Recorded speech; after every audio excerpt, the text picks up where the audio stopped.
하셨습니까?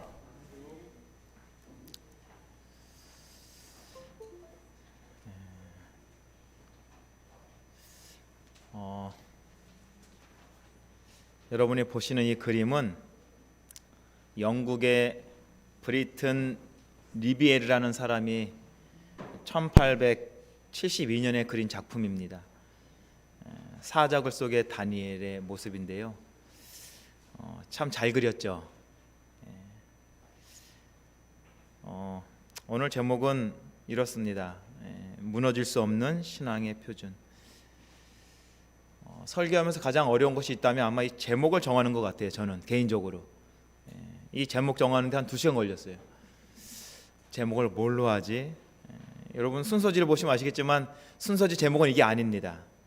순서지에는 제가 무너지고 있는 신앙의 표준으로 할까, 뭐 흔들리는 신앙의 표준으로 할까, 뭐 여러 가지 생각하다가 생각해보니까 다른 것들은 되게 부정적이더라고요. 제목 자체가. 그래서 이거 너무 부정적으로 해서는 안 되겠다. 그래서 이건 좀 긍정적이잖아요, 그죠? 무너질 수 없는 신앙의 표준. 여러분은 신앙이 어떻습니까? 우리가 잘 아시는 것처럼 아기가 태어나면 뭐 어느 부모는 할 거 없이 그 아기를 다 어떻게 생각할까요? 적어도 얘는 천재일 거야, 그렇지 않습니까? 영재일 거야. 그래서 뭘 먹인다고요? 아인슈타인 우유를 먹인답니다. 그러고 나서 이제 유치원을 다녀보니까 약간 아닌 것 같아요. 수준 차이가 나잖아, 아이들끼리. 그래서 어디만 가면 좋겠다고요? 서울대만 가라, 그냥. 영재는 고사하고. 그래서 뭘 먹인다고요? 서울 우유를 먹인답니다. 초등학교를 보내니까 이제 더 차이가 나는 것이죠. 서울대 쉽지 않겠는데. 그래서 뭘 먹여요? 연세 우유를 먹인답니다. 중학교 다니니까 연세도 쉽지 않겠다. 인서울. 그래서 뭘 먹여요? 건국 우유를 먹인답니다. 근데 막상 고등학생이 돼서 뭐 요번 주 시험 봤잖아요, 수능. 이때가 되니까 이거 뭐 인서울은 고사하고 저 지방이나 좀 갔으면 좋겠다 해서 뭘 먹여요? 저지방 우유를 먹인답니다. 그 다음에 이제 대학에 다 가서는 뭐니 해도 건강이 튼튼한 게 최고다. 그래서 뭘 먹인다고요? 매일 튼튼한 우유 먹인답니다. 사람이 자꾸 뭐예요? 상황에 따라서 표준이 낮아가죠. 아마 여기 있는 모든 부모님들은 내 자녀가 적어도 좀 탁월하다고 생각하시는 분들이 많을 거예요, 그죠? 저부터 그렇게 생각했으니까요. 근데 살아보니까 꼭 그렇지 않은 것 같아요. 뭐 그 피가 어디 가겠습니까? 그 혈통이 그 혈통이지. 그러면서 표준이 자꾸 낮아지죠. 제가 보니까 다른 표준이 낮아지는 게 괜찮아요. 뭐 서울대 생각했지만 뭐 지방대면 어떻습니까? 그렇지 않아요? 자기 표준에 맞춰서 가면 되는 건데, 여러분 그렇지만 적어도 신앙의 표준만큼은 흔들려서는 안 될 것 같습니다.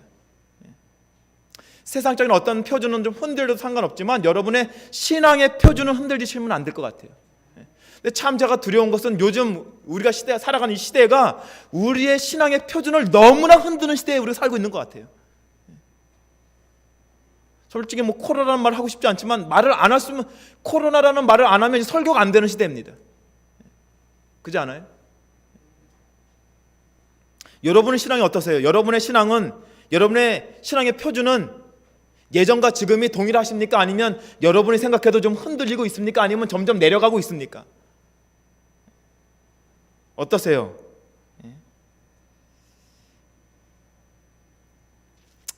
어찌 보면 이 신앙의 표준은 우리의 믿음의 표준일 수 있습니다. 맞습니까? 저는 오늘 다니엘서, 우리가 지난 시간에도 다니엘서 5장을 살펴봤지만 이 다니엘서 6장을 좀 보면서 다니엘이라는 사람을 좀 보면서 어떻게 하면 좀 내 신앙의 표준이 흔들리지 않을까. 이런 상황에서라도 우리는 죽는 것도 아니고 그냥 코로나 뭐 죽는 거지만 코로나만 와도 지금 막 다 떨잖아요, 이렇게. 앞으로 코로나보다 더 심한 경우는 어떻게 될지 모르겠어요. 자연적으로 교회 문이 닫히지 않을까 싶은 생각이 듭니다. 다니엘서 6장 1절입니다. 다니엘서 6장 1절 다리오가 자기의 심원대로 방백 120명을 세워 전국을 통치하게 하고 여기도 지난주에 5장 1절에 나왔던 벨사살 왕처럼 이 다리오라는 사람도 신원이 좀 불확실합니다. 그런데 여러분 솔직히 우리 성경에는 한글 성경에는 이게 이제 다니엘서 6장 1절을 다리오로 이렇게 정하지 않습니까? 그 다음에 5장 31절을 뭐라고 얘기했냐면 이렇게 얘기해요. 메대 사람 다리오가 나라를 얻었는데 때에 다리오는 몇 살이라고요? 62세였더라. 우리는 단원을 나눠놨지만 히브리 원 성경에는 같이 붙어 있습니다. 5장과 6장을 이렇게 나눠놓지 않았어요. 5장 31절을 같은 문맥으로 집어넣습니다. 그래 보니까 여기 지금 누가 나오냐 하면 이 다리오라는 사람이 나옵니다. 그 당시 다리오가 몇 살이었다고요? 62세였더라. 근데 이 사람 신원에 관해서 저는 많은 이야기가 있습니다. 이 사람이 도대체 누구냐? 그런데 이제는 뭐 우리가 잘 아시는 것처럼 유대 역사가 요세푸스의 기록에는 어저께 저녁에 장봉 장로님께서 참 은혜로운 말씀을 많이 증거하셨죠. 그때도 이 요세푸스가 나오지 않습니까? 이 사람은 유대 역사가입니다. 이 사람의 기록에는 이렇게 되어 있어요. 페르시아 왕 고레스와 메대 왕 다리오는 나보니두스에 대항하여 전쟁을 뭐 했다고요? 일으켰다. 그러니까 고레스와 다리오라는 사람이 함께 뭐 했어요? 연합해서 나보니두스에게 전쟁을 일으켰다는 것입니다. 다리오와 그의 친척인 고레스와 함께 바벨론을 함락시켜 바벨론의 통치를 끝냈을 때 그의 나이는 몇 세였다고요? 62세였다. 이게 성경에 있는 게 아니고 요세푸스의 기록에 있는 것입니다. 역사가예요, 이 사람은. 그러면서 말하죠. 그는 아스티아게스의 아들이었으며 히랍 사람들 가운데 그는 다른 이름을 가졌다. 이렇게 말하고 있습니다. 그래서 지금 여기 나와 있는 다리오의 이름이 뭐냐? 좀 이따 좀 말씀드릴게요. 이건 유대 역사가 요세푸스가 기록한 것이고요. 또 히랍의 역사가 크세노폰이라는 사람이 기록한 것이 있습니다. 참 유명한 사람이죠. 이 히랍에서는 이 사람은 뭐라고 기록했냐면 이렇게 기록합니다. 메대에서는 아스테아게스가 죽고 시악사레스 2세가 왕위에 올랐는데 이 시악사레스 2세가 누군가 봤더니 다리오예요.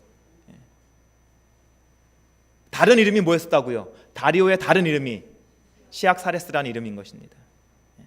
그 사람이 왕위에 올랐는데 그는 고레스의 어머니 만다네와 뭐 했다고요? 남매 관계이기 때문에 고레스에게는 뭐가 돼요? 숙부가 되는 것입니다. 그래서 아마 바벨론을 침공했을 때 고레스의 나이는 적어도 한 40대 정도였을 거라고 보고요. 그 다음에 지금 이 시악사레스 다리오는 몇 살이었다고요? 62세. 고레스는 어린 시절 외조부인 메대왕 아스테아게스의 궁전에서 자랐기 때문에 숙부인 시악사레스 2세와 뭐 했다고요? 친숙했답니다. 12살에 역사적인 기록에는 뭐라 되어 있냐면 12살에 이 아스테아게 왕에게 와서 자랐답니다. 누가요? 고레스가. 그러니 누구랑 친분이 좀 있었겠을까요? 다리오나는 삼촌이지 않습니까? 같이 긴 시간을 보냈던 것 같아요. 그런데 여러분 우리 선지자 왕 523쪽은 이 장면을 우리에게 이렇게 말합니다. 바벨론은 메대와 바사 연합군의 총사령관인 메대 사람 다리오의 조카 고레스에게 뭐 했다고요? 포위되었다. 그러면서 누굴 얘기하냐면 다리오의 조카 고레스를 얘기합니다. 그래서 여러분 여기에 다니엘서 9장 1절에 보면 메대 족속 아수에로 왕의 아들이라고 나와 있지 않습니까? 이 아들이라는 게 벤이라는 말이거든요. 히브리 말로 벤. 이거는 손자도 되고요, 자손도 됩니다. 그래서 이게 여기 아수에로는 누군가 봤더니 이 아수에로라는 사람이 고레스의 외조부 누구예요? 아스테아게스. 그 사람의 이름을 이렇게 다른 이름으로 아수에로라고도 불렀다는 것이 기록이 되어 있습니다. 그러면서 이제는 이 다리오라는 사람이 누구였다고요? 지금 우리가 살펴본 것처럼 이런 사람이었다라고 우리에게 말하고 있어요. 그때 여러분 그 다리오라는 사람이 어찌 보면 이제는 고레스가 삼촌이고 자기보다 나이가 많으니 뭘 했을까요? 양보를 했던 것 같아요. 이 다리오는 2년 살고 죽습니다. 그때 2년 동안 있고 그 다음에는 죽어. 그러니까 64세 정도에 죽는 것 같아요. 이 다리오가 젊은 나이에. 본문의 말씀 2절입니다. 또 그들 위에 총리 셋을 두었으니, 근데 다리오가 뭐냐나 봤더니 총리를 3명을 둡니다. 그러면서 뭐라고요? 다니엘이 그 중에 하나이라. 이는 방백들로 총리에게 자기의 직무를 보고하게 하여 왕에게 손해가 없게 하려 함이었더라. 우리나라 성경에는 이제 다니엘이 그 중에 하나라고 나옵니다. 그런데 여러분 킴 제임스 버전이라는 성경이 있어요. 그 성경은 영어로 어떻게 써 있나 봤더니 이렇게 써 있습니다. Daniel was first. 여러분 그 중에 하나하고 first는 달라요. 최고였다는 것입니다. 그 중에 뭐였다고요? 단독 최고였다. 여러분 놀랍지 않습니까? 여러분 이 당시 이 다니엘의 나이가 몇 살인지 아세요? 지금 85세입니다. 대략. 다니엘이 605년에 만약에 18살에 끌려왔다면 지금 538년, 539년 어간이 그때거든요. 그럼 몇 살이에요? 85세 정도 된 거예요. 다니엘은 여러분이 아시는 것처럼 메대 사람도 아닙니다. 페르시아 사람도 아니에요. 어디 사람입니까? 바벨론 시대에 유다에서 끌려온 사람이에요. 유다 땅에서 끌려온 사람. 더구나 나이가 젊어요? 아닙니다. 나이도 85세. 여러분 85세면 이제 오늘 저희 교회는 85세가 계시는군요. 우리 김상열 집사님이 85세가 넘으셨죠. 이런 85세 어찌 보면 이제 모든 것을 다 손을 놓아야 할 때 아닙니까? 우리가 생각할 때 85세면 그런 사람. 그런데도 본문에서는 그를 뭐로 삼았다고요? 총리로 삼았는데 그냥 총리가 아니라 그 중에 퍼스트로 삼았다는 것입니다. 어떻게 하면 그렇게 될 수 있는가 도대체? 여러분 이스라엘 초대 왕이었던 사울도 처음에는 정말 그 시대의 첫 번째 왕 아닙니까? 그죠? 그의 인물이나 인품에 있어서 첫 번째였습니다. 여러분 사울이 왕으로 뽑힐 때 얼마나 겸손했어요. 그를 찾으려고 봤더니 찾아요, 못 찾아요? 못 찾습니다. 왜냐하면 횡구 속에 숨어버렸거든요. 그랬던 사람, 남보다 키가 어깨이나 더 크고 정말 첫째였었죠. 그런데 어느 날 전쟁에서 블레셋을 무찌르고 돌아오는 다윗을 위해서 여인들이 뭐라고 노래를 불러요? 사울이 죽인 자는 천천히요 다윗이 죽인 자는 만만이라. 여인들이 부르는 이 노래를 듣고 그날부터 사울의 마음에 뭐가 생깁니까? 불타오르는 시기심이 생깁니다. 그러므로 인하여 그 제1인자의 자리를 그는 뭐하고 말아요? 상실하고 맙니다. 참 무서운 이야기죠. 다윗은 어때요? 다윗. 여러분 다윗은 이스라엘 역사에서도 지금도 정말 그는 첫째였었습니다. 그런데 여러분 다윗 역시 밧세바를 보기 전까지는 하나님 앞과 백성들 앞에 나무랄 데 없는 사람이었었죠. 그런데 그날 이후로 다윗은 어떻게 됩니까? 엄청난 결명과 경멸과 고통의 생애를 보내는 것으로 우리가 알 수 있습니다. 그런 반면 다니엘은 처음부터 첫째였으며 끝까지 첫째였다라고 말합니다. 참 멋지죠. 다니엘은 왕들에 의해서도 첫째였고요. 동료 선지자들에 의해서도 그는 첫째였고요. 하나님에 의해서도 첫째였고요. 원수들에게서까지도 뭐였다고요? 그는 첫째였다는 것입니다. 여러분, 사람끼리는 그럴 수 있어요. 뭐 좋다 얘기할 수 있지만 동료끼리는 또 다릅니다. 그렇지 않습니까? 동료끼리는 좀 다를 수 있어요. 그럼에도 불구하고 동료를 넘어서 다니엘은 누구도요? 하나님께서도. 그뿐입니까? 오늘 살펴보겠지만 그의 원수들조차도 인정할 수밖에 없는 그런 위인, 나이가 들어도 흔들리지 않는 신앙의 표준을 보여주는 사람, 참 멋진. 저는 오늘 우리가 그런 이 다니엘처럼, 그렇다고 여러분 다니엘이 죄가 없는 사람은 아니잖아요. 그렇지 않습니까? 하지만 정말 멋지고 닮고 싶은 신앙의 큰 위인이다라는 생각이 듭니다. 3절은 말합니다. 다니엘은, 근데 어떻게 하여 다니엘이 그런 사람이 됐는가 이제 나오는 것이죠. 뭐라고요? 다니엘은 마음이 민첩하여 총리들과 방백들 위에 뛰어남으로 왕이 그를 세워 전국을 다스리게 하고자 한지라.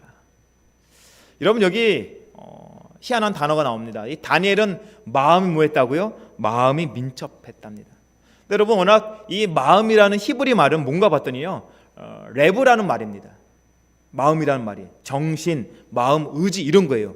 그런데 이 다니엘서 6장 3절의 이 마음은 레브가 아니고요, 르하흐를 씁니다. 영, 바람, 이 단어예요. 특이하죠.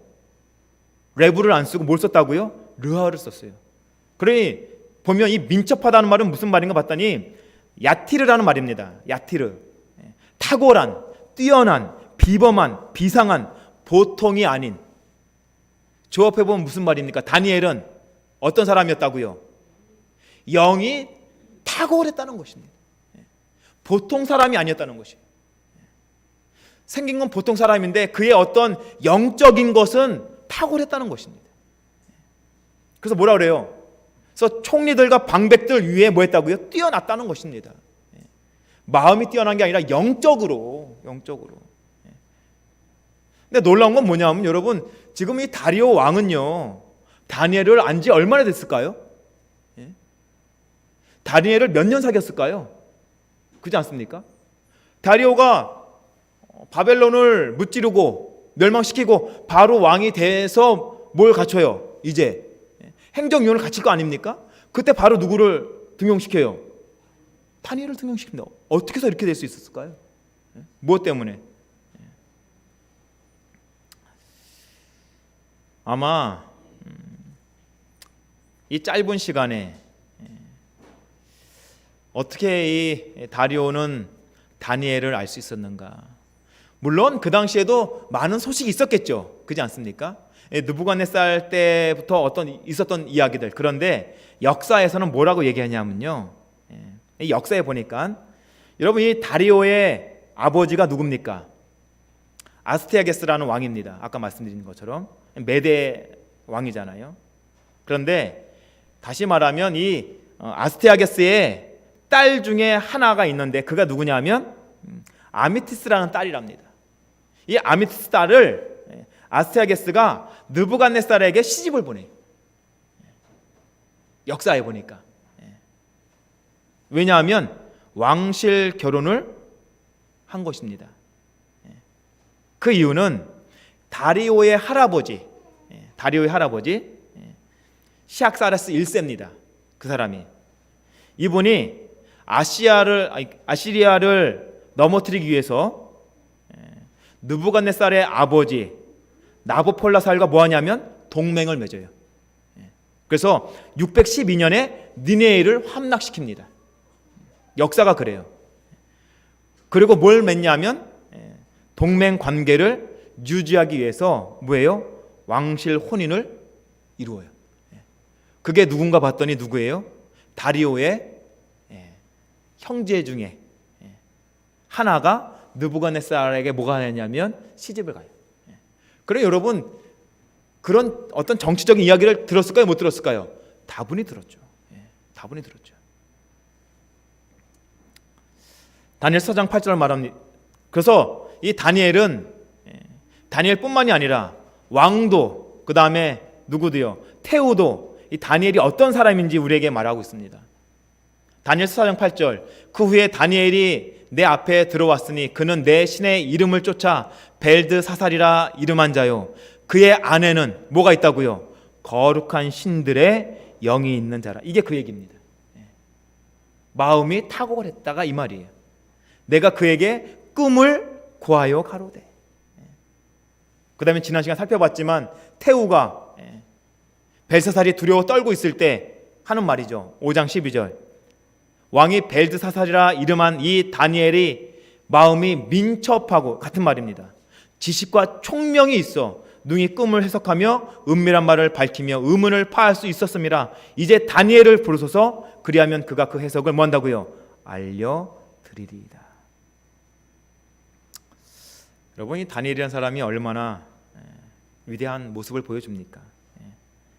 국사에는 청렴하고, 신앙에는 신실하고, 하나님께는 충실했던 사람이라고 우리에게 말하고 있습니다. 참 멋지죠? 여러분, 하나님께 충실했는데 국사에는 비리가 있다? 문제 있죠. 국사는 청렴했는데 신앙에는 신실하지 않았다? 문제 있죠. 그렇지 않습니까? 근데 다니엘은 보니까 국사에도 청렴했고 신앙에는 아주 신실했고 하나님께는 뭐 했다고요? 아주 충실한 사람이었다는 것입니다. 오늘 여러분은 어떠십니까? 오늘 여러분은 내가 있는 직장에서 정말 청렴하시고 내 신앙은 정말 신실하고 나는 하나님께 충실한 사람으로 살아가고 있는가? 한 해가 이젠 저물어가고 있습니다. 여러분은 어떠세요? 본문의 말씀 4절입니다. 다니엘서 6장 4절. 이에 총리들과 방백들이 국사에 대하여 다니엘을 고소할 틈을 얻고자 하였으나 뭐가 시작됐어요? 국정감사가 시작됩니다. 어떻게 해서라도, 제가 봐도 그럴 것 같아요. 야, 참 싫었을 것 같습니다. 인간적으로는. 그렇지 않습니까? 나이도 85세이고 메대 사람도 아니고 페르시아 사람도 아니고, 그런데 그가 뭐예요? 그냥 셋 중에 하나가 아니라 그 셋 중에 첫째입니다. 당연히 싫겠죠. 그래서 뭐합니까? 어떻게 하면 이 사람을 좀 고소할 수 있을까 해서 뭐예요? 국정감사를 시작했는데 참 우리나라는 슬프죠. 우리나라 국정감사하니까 뭐 대통령 했던 분들도 다 감옥 가게 되고, 그렇지 않습니까? 근데 여러분, 참 이 다니엘은 그럼에도 불구하고 뭘 해요?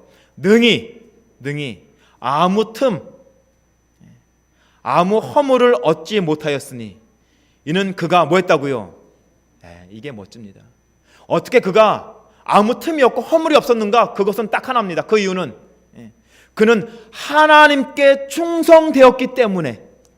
이게 답이에요. 나라에 충성한 게 아니고요, 하나님께 충성하였기 때문에 그럴 수밖에 없었다는 것입니다. 아무 그릇함도 없고 아무 허물도 없음이었더라.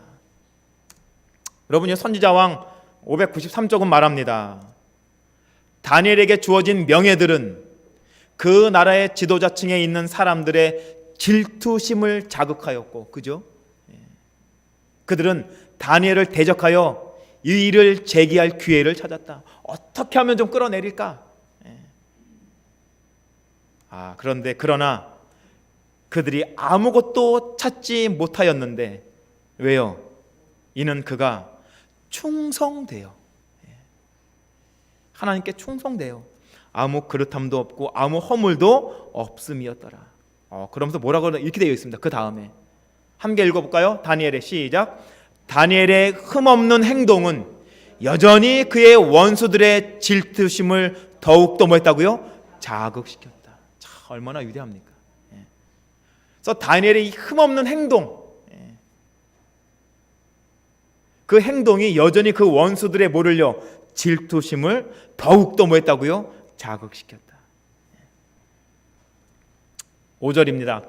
그 사람들이 가로되 이 다니엘은 그 하나님의 율법에 대하여 그 틈을 얻지 못하면 그를 고소할 수 없으리라 하고.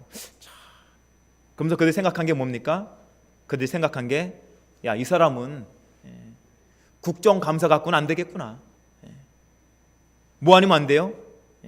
하나님의 율법 아니면 이 사람을 넘어뜨릴 수 있는 것이 없겠구나, 이 생각을 합니다. 여러분, 이거 굉장히 중요한 말입니다. 그러면 지금 이 사람들은 다니엘의 신앙을 알았다는 거예요, 몰랐다는 것이에요? 알았다는 것입니다. 만약에 다니엘이요 늘 그냥 기분 내키는 대로 신앙을 했거나 감정대로 신앙을 했다 그러면 이 사람들이 이 계획을 할 수 있어요, 없어요? 못하죠. 못합니다. 그렇지 않습니까? 왜냐하면 이 사람은 자기 편한 대로 신앙하거든요.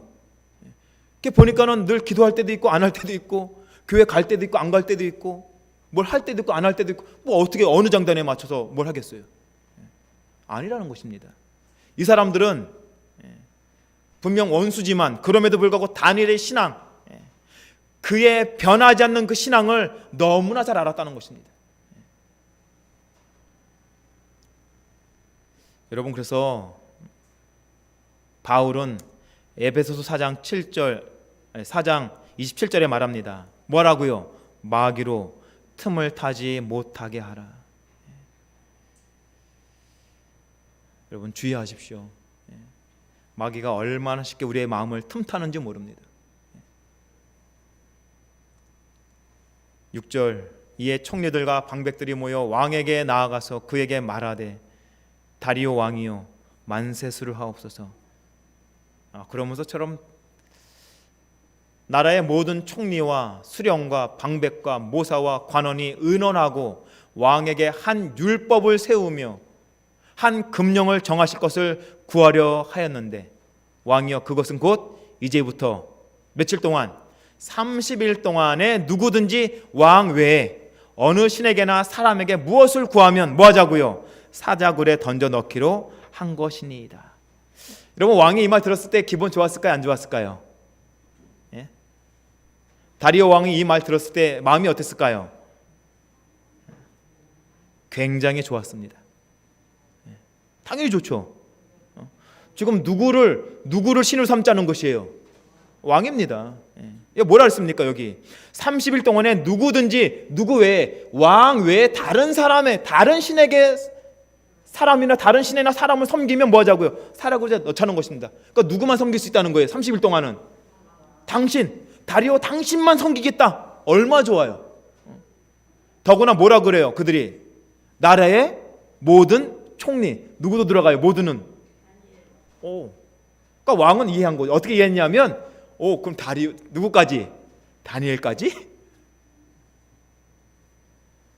자, 여러분, 여기 선지자 왕 540쪽입니다. 그들은 왕의 허영심에 호소하여. 여러분, 허영심 조심하십시오.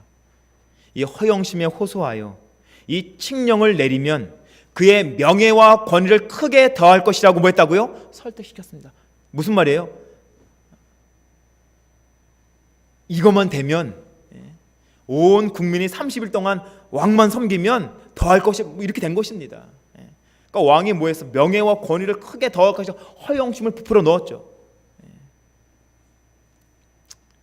여러분, 오늘 이 모습이 저의 모습인 것입니다. 이 허영심. 방백들의 교묘한 목적을 알지 못한 왕은 몰랐죠. 금령에 나타난 그들의 질투심을 분별하지 못하고 그들이 아첨에 굴복하여 뭐 했어요? 금령에 그 무지막지한 어인을 찍고 맙니다. 그 이유는 단언하죠. 뭐 때문에 그랬어요? 사단이 유혹하는 그 허영심. 허영심 때문에. 여러분, 지금도 사단은 우리의 허영심을 자꾸 자극하는지 모르겠어요. 이렇게 하면 당신이 명예를 얻고 권위를 얻고 부를 얻을 수 있습니다. 조심하셔야 됩니다.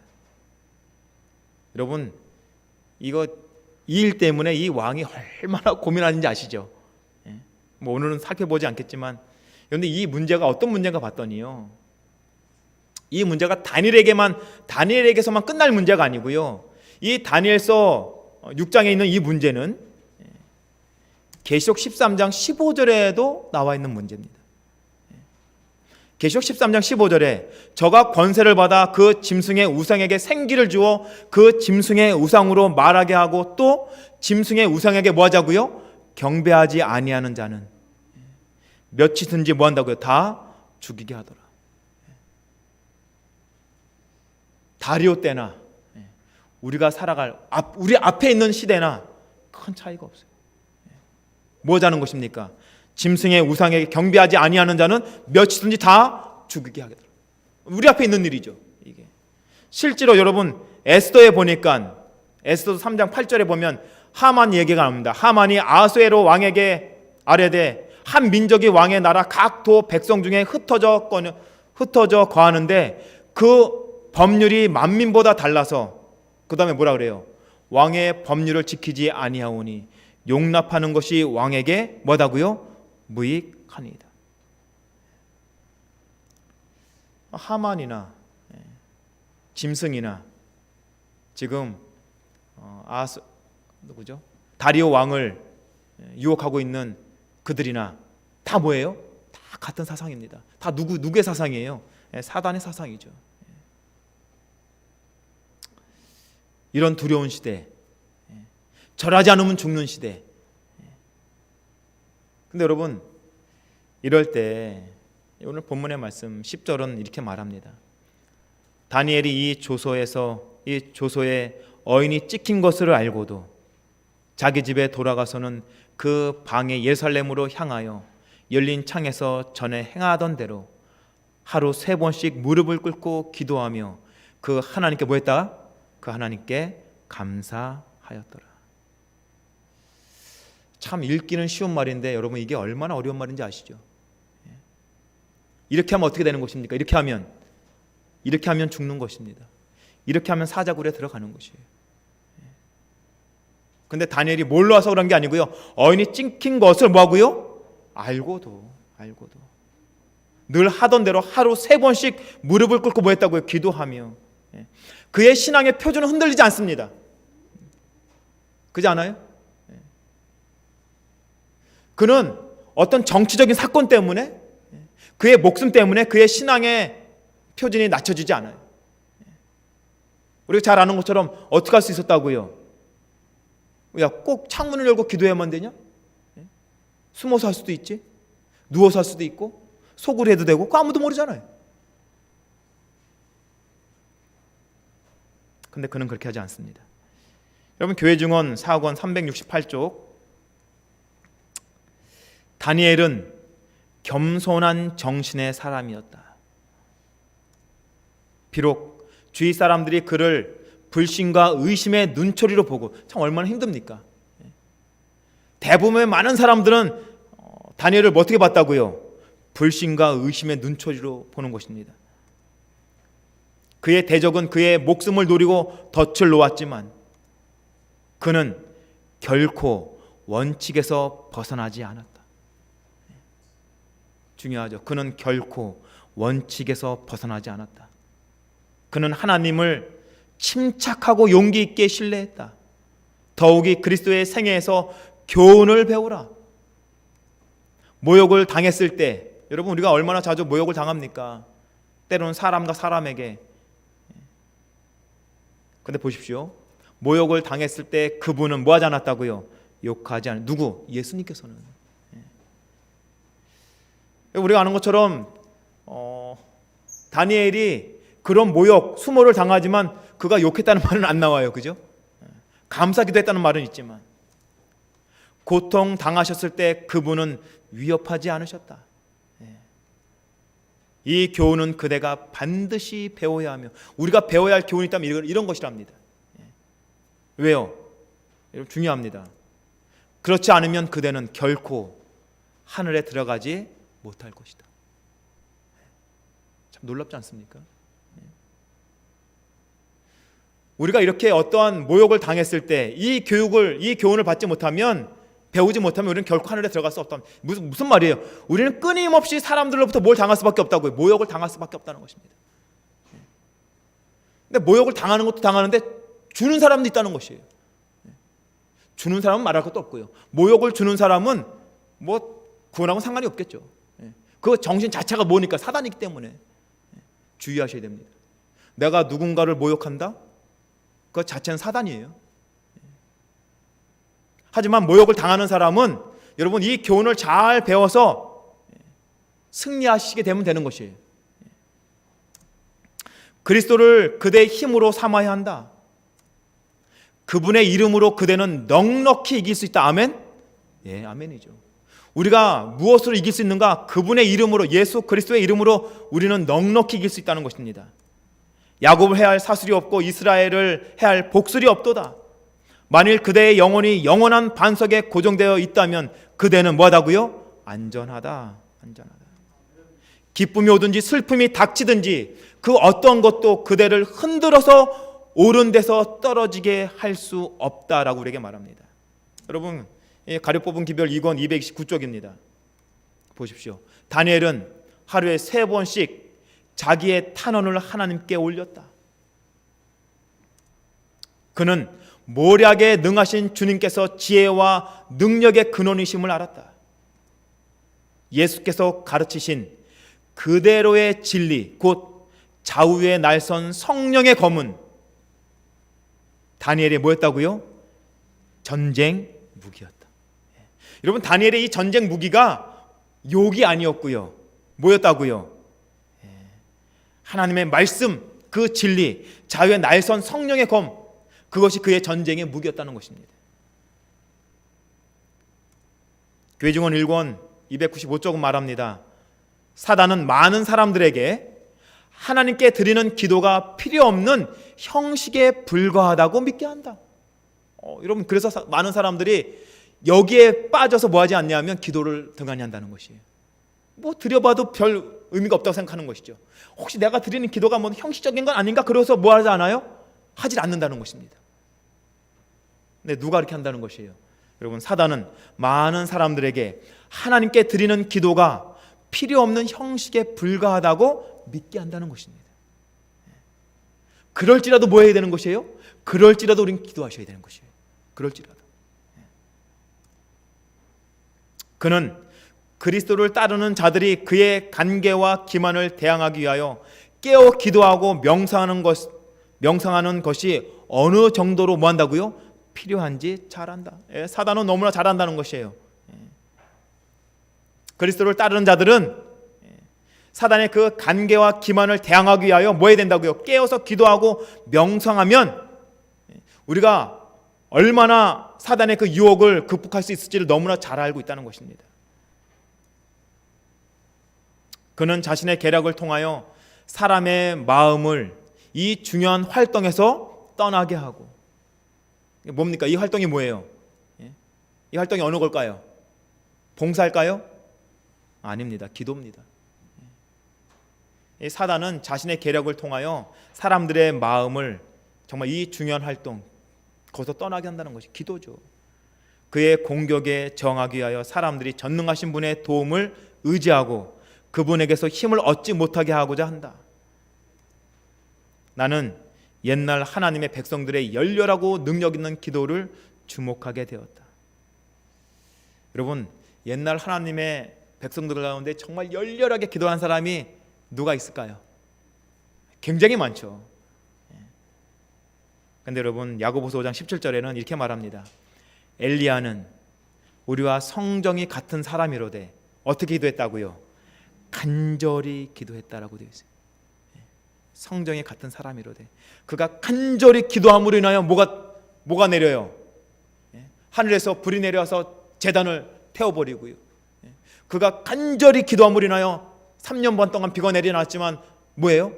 7번의 기도로 그가 비가 내리는 놀라운 이야기가 있지 않습니까? 네, 여러분 잘 보십시오. 다니엘은 하루에 3번씩 그의 하나님께 뭐 했다고요? 기도드렸다. 한번 같이 읽어볼게요. 노란 글씨. 사단은 시작. 사단은 열렬한 기도의 소리를 들으면 여러분 참 놀랍죠? 사단이 화를 낼 때가 있는데 언제 화를 내냐 하면 사단이 열렬한 기도 소리를 들으면 뭘 한다고요? 화를 낸답니다. 왜 내는지 아세요? 사단이? 예? 여러분 사단이 기도 소리를 들으면 왜 화를 내는가? 이것 때문에 그렇습니다. 그가 손해를 입을 것을 알기 때문이다.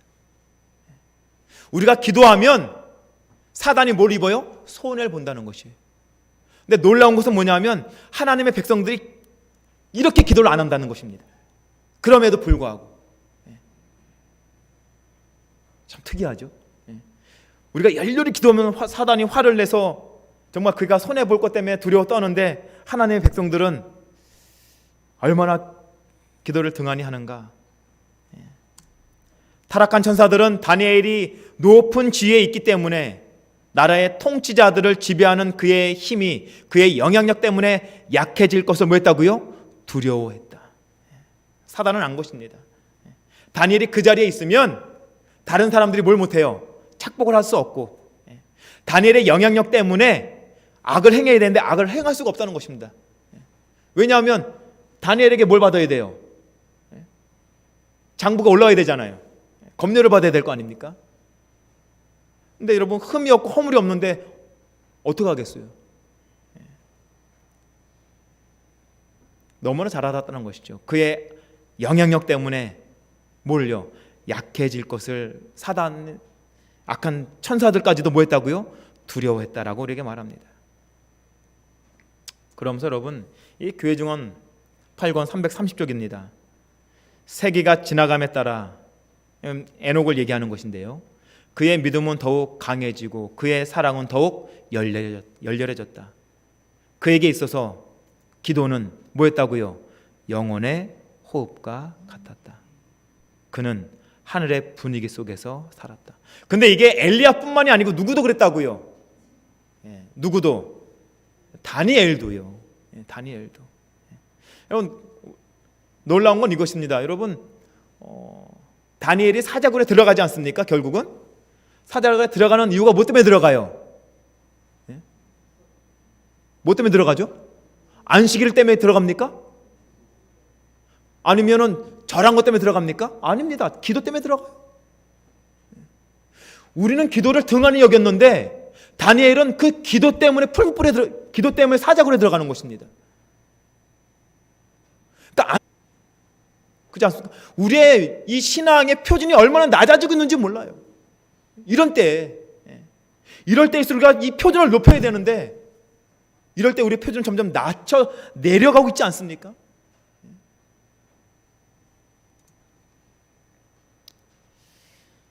서기 155년 2월 13일 그날은 안식일입니다.